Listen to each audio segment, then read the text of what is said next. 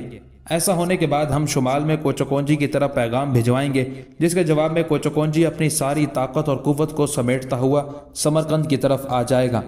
یہاں تک کہنے کے بعد برق خان رکا۔ دوبارہ وہ عبید اللہ کو مخاطب کرتے ہوئے کہہ رہا تھا، عبید اللہ، اگر بابر کے مقابلے میں تمہیں پسپائی اور ناکامی کا منہ دیکھنا پڑتا ہے تو پھر تم اپنی ساری قوت اور لشکر کو سمیٹ کر مغرب کا رخ کرنا اور ہماری طرف چلے آنا۔ کوشش یہ کرنا کہ تم بابر کے تعاقب سے بچے رہو، اور اگر ایرانی لشکر کے مقابلے میں مجھے، قلدی بیگ اور سنجر خان کو پسپا ہونا پڑا تو پھر ہم سمرقند کا رخ کریں گے اور اپنی ساری قوت کو یکجا کر کے اپنے دشمنوں کے خلاف حرکت میں آئیں گے۔ ایسا میں نے احتیاط کی خاطر کہا ہے، جبکہ میرا دل کہتا ہے کہ خداوند قدوس کی حمایت اور نصرت کے بل بوتے پر ہم اپنے دونوں دشمنوں کو بدترین شکست دے کر بھاگ جانے پر مجبور کر دیں گے۔ کوچکونجی ہی نہیں، وہاں جمع ہونے والے سارے سرداروں، عمرا اور سالاروں نے اتفاق کیا تھا۔ چنانچہ ایک لشکر برق خان، سنجر خان اور قلدی بیگ کے لیے ترتیب دیا گیا جس نے ایرانیوں پر حملہ آور ہونا تھا۔ دوسرا لشکر عبید اللہ اور عبداللہ دونوں کی کمانداری میں دیا گیا تھا۔ اس طرح دونوں لشکر اگلے روز اپنے اپنے ہدف کی طرف کوچ کر گئے تھے۔ دوسری طرف سمرقند کے نواح میں بابر کو اور سمرقند سے چند میل مغرب میں ایرانی لشکر کو بھی خبر ہو گئی تھی کہ شیبانی خان کے چچا کوچکونجی کی طرف سے 2 لشکر ان کی طرف ضرب لگانے کے لیے آ رہے ہیں، لہٰذا وہ بھی حملاوروں کا مقابلہ کرنے کے لیے تیار اور مستعد ہو گئے تھے۔ سب سے پہلے برق خان، قلدی بیگ اور سنجر خان اپنے لشکر کے ساتھ سمرقند شہر کے مغرب میں ایرانی لشکر کی طرف بڑھے اور ان کے سامنے جا پہنچے۔ ایرانیوں کو بھی چونکہ ان کی آمد کی اطلاع ہو چکی تھی، لہٰذا ایرانیوں نے ان کی آمد سے پہلے ہی اپنے لشکر کے اندر طبل بجوانے شروع کر دیے تھے اور صفیں درست کرنا شروع کر دی تھی۔ دراصل اس سے پہلے ایرانی چونکہ شیبانی خان کو شکست دے چکے تھے، لہٰذا ان کے حوصلے بڑے بلند تھے اور انہوں نے تہیہ کر رکھا تھا کہ جو ہی ان کا مقابلہ کرنے کے لیے ازبکوں کا ہم نوا لشکر ان کے پاس آئے گا، اس کی آمد کے ساتھ ہی وہ جنگ کی ابتدا کر دیں گے۔ چنانچہ انہوں نے ایسا ہی کیا اور لشکر کی صفیں درست کرنے لگے تھے۔ برق خان، قلدی بیگ اور سنجر خان بھی اپنے لشکر کے ساتھ ایرانیوں کے سامنے پڑاؤ کر گئے۔ پھر تینوں ایک جگہ جمع ہوئے اور کچھ چھوٹے سالاروں کو بھی بلا لیا گیا۔ اس موقع پر برق خان سب کو مخاطب کر کے کہنے لگا، میرے عزیز بھائیوں، جو لشکر اس وقت ہمارے پاس ہے اسے 3 حصوں میں تقسیم کرتے ہیں۔ ایک حصہ میرے پاس، دوسرا قلدی بیگ، تیسرا سنجر خان کی کمانداری میں ہوگا۔ میں وسطی حصے میں رہوں گا، دائیں پہلو پر قلدی بیگ، بائیں پہلو کی طرف سنجر خان ہوگا۔ میرے بھائیوں، سامنے ایرانی لشکر کو دیکھو، وہ جنگ کی ابتدا کرنے کے لیے بڑے بے چین ہیں اور مجھے امید ہے کہ ہم انہیں کھنگال کر رکھ دیں گے۔ قلدی بیگ اور سنجر خان، میرے دونوں عزیز بھائیوں اور ساتھیوں، سنو، پہلے میں حملے کی ابتدا کروں گا، قلب کو آگے بڑھاؤں گا، دشمن پر ضرب لگاؤں گا اور کوشش کروں گا کہ دشمن کے سامنے کا زیادہ سے زیادہ حصہ اپنے ساتھ جنگ میں ملوث کر لوں۔ اس سے قلدی بیگ اور سنجر خان تم دونوں فائدہ اٹھانا، اپنے لشکر کو ایرانیوں کے پہلوؤں کی طرف پھیلا دینا۔ اس طرح ہماری طرف سے جب ایرانیوں پر سامنے کے علاوہ پہلوؤں پر بھی ضرب پڑے گی تو ان کی تنظیم، ان کی ترتیب درہم برہم ہوگی، افراتفری کا عالم برپا ہوگا، اور اسی افراتفری میں ہم جب اپنے حملوں میں مزید شدت پیدا کریں گے تو ایرانیوں کے پاس صرف ایک ہی راستہ ہوگا، اور وہ یہ کہ میدان جنگ چھوڑ کر بھاگ کھڑے ہوں۔ اور جب وہ ایسا کریں گے تو پھر ہم ان کا تعاقب اس طرح کریں گے جیسے ان گنت چوپان خونی بھیڑیوں کو مار مار کر اپنے آگے بھاگنے پر مجبور کر دیتے ہیں اور پھر ان کا تعاقب کر کے ان کی زندگی کے در پہ ہو جاتے ہیں۔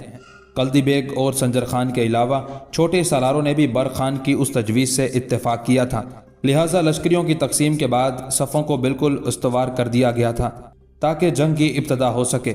برق خان، قلدی بیگ اور سنجر خان دراصل اپنے لشکر کی صفیں درست کر کے انتظار کرنے لگے تھے۔ شاید وہ ایرانیوں کو پہلے حملہ ہونے کا موقع دینا چاہتے تھے اور ایرانیوں نے اس موقع سے فائدہ بھی اٹھایا۔ چنانچہ ایرانی لشکر سلگتی ریت کے صحرا میں لہو کے پیرہن پھیلاتی ساتوں اور خاموشی کے دشت میں دکھ کے افسانوی جھکڑوں کی طرح آگے بڑھا۔ اس کے بعد ایرانی برق خان، قلدی بیگ اور سنجر خان کے لشکر پر قطرہ قطرہ زہر برساتی رات میں سرخ اجل کی اندھی جستجو، جبر کی بساط بخیرتے طلسموں کے حیرت قدوں اور ہر شے کے مقدر میں مقتل کی ویرانیاں پھیلا کر بے ثمر کرتے بغولوں، خون اگلتے لمحات اور دھول اڑاتی آتش گرفتی کی طرح حملہ ہو گئے تھے۔ ایرانیوں کا یہ حملہ خون خوار وحشی سایوں، خاک و خون میں ملاتی کہانیوں اور درد کی ان گنت رتوں جیسا تھا۔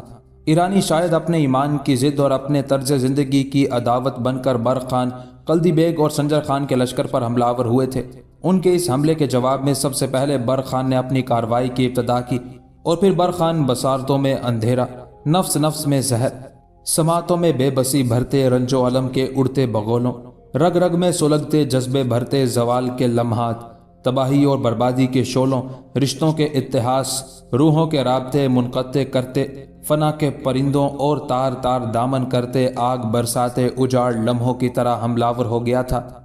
برخان کے بعد کلدی بیگ نے اپنے کام کی ابتدا کی، اور وہ بھی داستانوں کے اوراق بکھیرتے ارتقاء کے دائروں میں، خونی داستانیں رقم کرتے صعوبتوں کے جھکڑوں، زیست کو نیستی میں تبدیل کرتے، درد کے صحرا میں سرگرداں جاں کی ملامتوں کے عذاب کی طرح حملہ ہو گیا تھا۔ کلدی بیگ کے ساتھ ہی ساتھ سنجر خان بھی صبح و شام کے لمحوں کو پتھر کرتی، طوفانی یورش کی طرح نفس نفس کے روزن سے جھانکتی، سوکھے پتوں کے ملبوس پر تند یلغار کرتی، افق سے اٹھتی آندھیوں اور بے ضمیری کے خوابوں میں خون کے جوار بھاٹے کھڑی کرتی، آتش صفت پیاسی ساعتوں کی طرح حملہ ہوا تھا۔ سمرقند کے مغربی حصے میں دونوں لشکروں کے اس طرح ٹکرانے سے تشنا کامی کے فسوں، جراحتوں کی درندگی کے گیتوں کی بازگشت، نفرت غزیدہ سوچوں میں بھٹکتی روحوں، سانسوں کی ڈوریاں کاٹتے، آگ برساتے اجاڑ لمحوں، سطر سطر میں نارسائیاں لکھتے طوفانوں کے وحشی جذبوں کا سا سما برپا ہو گیا تھا۔ زیست کے ماہو سال خون آلود ہونے لگے تھے، فکر کی کھیتیاں خون آلود ہونا شروع ہو گئی تھی، چپا چپا چھانتی پاگل ہوائیں نوحہ گری کا سما پیش کرنے لگی تھی۔ ایرانیوں نے اپنی طرف سے پوری کوشش کی کہ جس طرح ماضی میں انہوں نے شیبانی خان کو زیر کر کے اس کا سر کاٹا تھا اور اس کے کٹے سر سے اپنے بادشاہ اسماعیل صفوی کے لیے پینے کا پیالہ بنایا تھا، اسی طرح وہ نئے حملہ آوروں پر بھی ضرب لگا کر کاٹ کر رکھ دیں گے۔ لیکن یہاں معاملہ الٹ دکھائی دے رہا تھا۔ برخان، کلدی بیگ اور سنجر خان نے اپنے تیز حملوں میں ایرانیوں کی ذات کی فصیل میں شگاف پیدا کرنے شروع کر دیے تھے۔ ان کے احساس کے سفینوں میں، ان کے لہو کی روانگی میں انہوں نے ایک طرح سے درد و کرب کی گھٹائیں کھڑی کرنا شروع کر دی تھی۔ تھوڑی دیر کی مزید جنگ کے بعد ایرانیوں کی حالت برخان، کلدی بیگ اور سنجر خان کے سامنے فضاؤں میں بکھرتے بیکار لمحوں، زندگی کے میلے میں محبت اور الفت کے اجڑے اوتاقوں، جدائی کے خارزاروں اور موت کے سناٹوں سے بھی ابتر ہونا شروع ہو گئی تھی۔ اب ایرانیوں نے اندازہ لگا لیا تھا کہ تھوڑی دیر تک یہی جنگ مزید جاری رہی تو ناکامی اور ذلت آمیز شکست ان کا مقدر بن جائے گی، لہٰذا اپنی شکست کو قبول کرتے ہوئے وہ بھاگ کھڑے ہوئے۔ چنانچہ برخان، کلدی بیگ اور سنجر خان نے بڑے طوفانی انداز میں بھاگتے ایرانیوں کا تعاقب کیا۔ ان میں سے بہت کم کو اپنی جانیں بچا کر بھاگنے کا موقع ملا، باقی کو تہہ طے کر دیا گیا تھا۔ دوسری طرف عبید اللہ اور عبداللہ دونوں بابر کے لشکر کے مقابل آئے۔ بابر نے اپنے لشکر کو سمرقند شہر کے نواح میں استوار کیا تھا۔ یہاں بھی جنگ کی ابتدا بابر کی طرف سے ہوئی اور بابر اپنے لشکر کے ساتھ زندگی کے رجز کو بے نام آہٹوں کی طرح خاموش کرتے، موت کے ہاتھوں کے خونی نشتروں، حبس کے نگار خانوں میں بے قرار قیامتیں کھڑی کرتے، فطرت کے اضطراب کی لہروں کی طرح ٹوٹ پڑا تھا۔ بابر کے اس اقدام کے جواب میں عبید اللہ اور عبداللہ دونوں حرکت میں آئے، اور وہ بھی بابر کے لشکر پر سوچوں کا سرور، روحوں کی راحت، زندگی کا سکون چھینتے، عذابوں کے بسیروں اور چار سو نفرت کے صفات پھیلاتے، بغاوت کے وظیفہ خانوں اور تقدیر کے بدترین طنز کی طرح حملہ آور ہو گئے تھے۔ بابر نے بھی اپنی طرف سے پوری کوشش کی کہ عبید اللہ اور عبداللہ پر جان لیوا حملہ کر کے ان دونوں کو میدان جنگ سے بھاگ جانے پر مجبور کر دے، لیکن ایسا نہیں ہوا۔ عبید اللہ اور عبداللہ نے ایسے جان لیوا حملے کیے کہ انہوں نے بابر کے لشکر کی اگلی صفوں کو ہلا کر رکھ دیا تھا اور ان کی تعداد کافی حد تک کم کر دی تھی۔ اس کے بعد عبید اللہ اور عبداللہ بابر کے لشکر کے وسطی حصے کو اپنا ہدف بنانے لگے تھے۔ یہ صورتحال دیکھتے ہوئے بابر نے اندازہ لگا لیا تھا کہ وہ مزید ان کا مقابلہ نہیں کر سکتا، لہٰذا بھاگ کھڑا ہوا۔ اس موقع پر مورخین لکھتے ہیں کہ بابر نے اس بار صرف 8 ماہ تک سمرقند پر حکومت کی، اور پھر سمرقند کے نواح میں عبید اللہ کے ہاتھوں شکست اٹھانے کے بعد بابر جنوب کے گرم علاقوں کی طرف بھاگنے پر مجبور ہوا تھا۔ جنوب کی طرف جا کر بابر نے ایک مضبوط اور مستحکم حصار اور قلعے میں پناہ لی۔ شکست خوردہ ایرانی بھی اس سمت آئے تھے اور انہوں نے بابر پر انکشاف کیا کہ جہاں انہیں شکست ہوئی ہے وہاں ازبکوں کا ایک لشکر ان پر بھی حملہ آور ہوا اور ان کی اکثریت کو کاٹ کر رکھ دیا ہے۔ یہ صورتحال یقیناً بابر کے لیے بڑی افسوسناک اور بڑی دل خراش تھی، اور اسی حالت میں اس نے ازبکوں کے خلاف ایران کے بادشاہ اسماعیل صفوی کی طرف قاصد بھجوائے اور اس معاملے میں اس سے مدد طلب کی۔ ایرانیوں کو شکست دینے اور ان کی شکست کے بعد ان کے پڑاؤ سے جو کچھ ملا برخان، کلدی بیگ اور سنجر خان نے اپنے لشکریوں میں تقسیم کر دیا تھا۔ اس طرح لشکریوں کے مالا مال ہونے کے ساتھ ساتھ ان کے حوصلے بھی بڑے بلند ہو گئے تھے، اور اسی حالت میں برخان، کلدی بیگ اور سنجر خان نے اپنے لشکر کے ساتھ بڑی تیزی اور برق رفتاری سے سمرقند شہر کا رخ کیا تھا۔ جب وہ سمرقند کے نواح میں پہنچے تب انہیں خبر ہوئی کہ عبید اللہ اور عبداللہ دونوں نے بابر کو شکست دے دی ہے اور بابر اپنے بچے کچے لشکر کو لے کر جنوب کی طرف بھاگ گیا ہے۔ برق خان کلدی بیگ اور سنجر خان کے ساتھ اپنے لشکر کو لے کر اس جگہ آیا جہاں عبید اللہ نے پڑاؤ کر رکھا تھا۔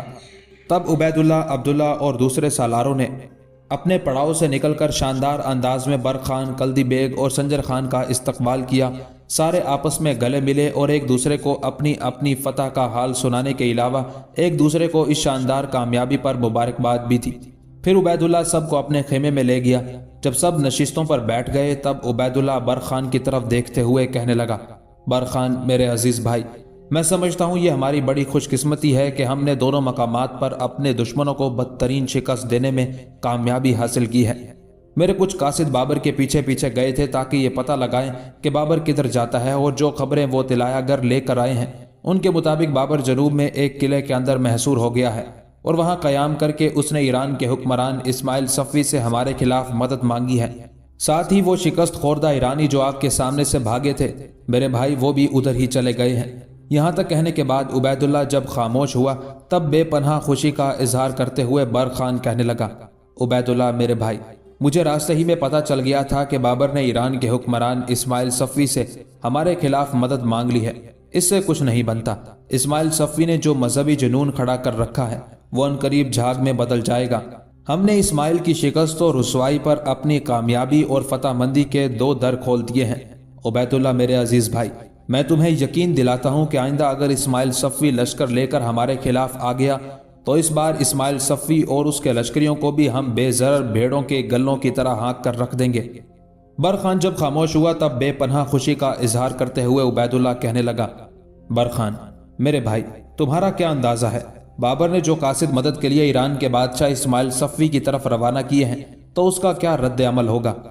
برق خان مسکرایا اور کہنے لگا، عبید اللہ میرے بھائی، رد عمل کیا ہوگا؟ مجھے یقین ہے کہ اسماعیل صفوی ہمیں زیر کرنے کے لیے اپنا کوئی جرار لشکر ان شمالی علاقوں کی طرف ضرور بھجوائے گا۔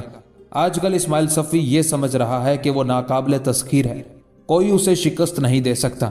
اسی بنا پر جہاں اس نے شیبانی خان کے ساتھ ناچاکی پیدا کی تھی وہیں اس نے عثمانی سلطنت کے ساتھ بھی بگاڑ پیدا کر لیا ہے، اور اسماعیل صفوی کچھ ایسے حرص و ہوس میں مبتلا ہو گیا ہے کہ جہاں اس کی رال شیبانی خان کے علاقوں پر ٹپکنے لگی وہاں وہ عثمانی سلطنت کے علاقوں کی طرف لوبھ اور لالچ کی نیت سے دیکھ رہا ہے، اور میرا دل کہتا ہے کہ خداوند قدوس اس کا انجام بہت برا اور بھیانک کرے گا۔ عبید اللہ میرے بھائی، جہاں تک تمہارا یہ سوال ہے کہ بابر اور ایرانی لشکر کی ہمارے ہاتھوں شکست کے بعد اسماعیل صفوی کا رد عمل کیا ہوگا، تو یاد رکھنا اسماعیل صفوی آج کل فضاؤں کی بڑی رفتوں اور بلندیوں میں پرواز کر رہا ہے، طاقت کے نشے میں چور ہے، کسی کو کوئی اہمیت ہی نہیں دیتا، لہٰذا ہم پر ضرب لگانے کے لیے وہ اپنا ایک جرار لشکر ضرور بھیجے گا تاکہ ہمیں اپنے سامنے زیر کر کے شمال کے اپنے علاقوں کو محفوظ کرنے کی کوشش کرے۔ اب ہم نے کوشش یہ کرنی ہے کہ اسماعیل صفوی پر یہ ثابت کرنا ہے کہ ہم اس کے علاقوں پر نظر نہیں رکھتے، لیکن جو علاقے شیبانی خان نے فتح کیے تھے اور وہاں اس نے اپنی حکومت قائم کی تھی ان علاقوں کو اسماعیل صفوی سے بطور قوت اور طاقت لینا ہمارا حق بنتا ہے، اور ہم اپنا حق لینے کا یہ فرض ضرور ادا کریں گے۔ عبید اللہ میرے بھائی، تیز رفتار قاصد کو چکونجی کی طرف روانہ کرو اور اس سے کہو سب چیزوں اور سارے لشکریوں کو سمیٹتا ہوا سمرقند پہنچ جائے۔ میں چاہتا ہوں کہ ایرانی لشکر کی آمد سے پہلے پہلے ہم یہاں سب مل کر استوار ہو جائیں اور شاندار انداز میں تباہی و بربادی برپا کرنے کے لیے ان کا استقبال کریں۔ پہلے تو میرا اندازہ ہے کہ غصے اور غضبناکی میں اسماعیل صفوی خود لشکر کی کمانداری کرتے ہوئے ادھر کا رخ کرے گا، اور اگر وہ ایسا نہیں کرے گا تو اپنے سپہ سالار کو کم از کم ضرور ایک جرار لشکر دے کر ہم سے ٹکرانے کے لیے بھیجے گا۔ ہو سکتا ہے اس کی آمد تک بابر بھی مزید لشکری جمع کر لے، اس طرح پھر دونوں متحد ہو کر ہمارے سامنے آئے۔ پھر میرے خداوند قدوس کو منظور ہوا تو ہم اس متحدہ طاقت اور قوت کو بھی ہوا میں اڑتے تنکوں کی طرح بکھیر کر رکھ دیں گے۔ برق خان کی اس گفتگو سے عبید اللہ ہی نہیں باقی سارے بھی خوش اور مطمئن ہو گئے تھے، اور پھر اسی روز عبید اللہ نے تیز رفتار قاصد شمال کے بیابانوں کی طرف بھجوائے اور کوچکونجی کو پیغام بھیجا کہ وہ ہر چیز کو سمیٹ کر سمرقند پہنچ جائے۔ اس طرح سمرقند کے نواح میں عبید اللہ، عبداللہ، برق خان، کلدی بیگ اور سنجر خان اپنے لشکریوں کے ساتھ پڑاؤ کر گئے تھے۔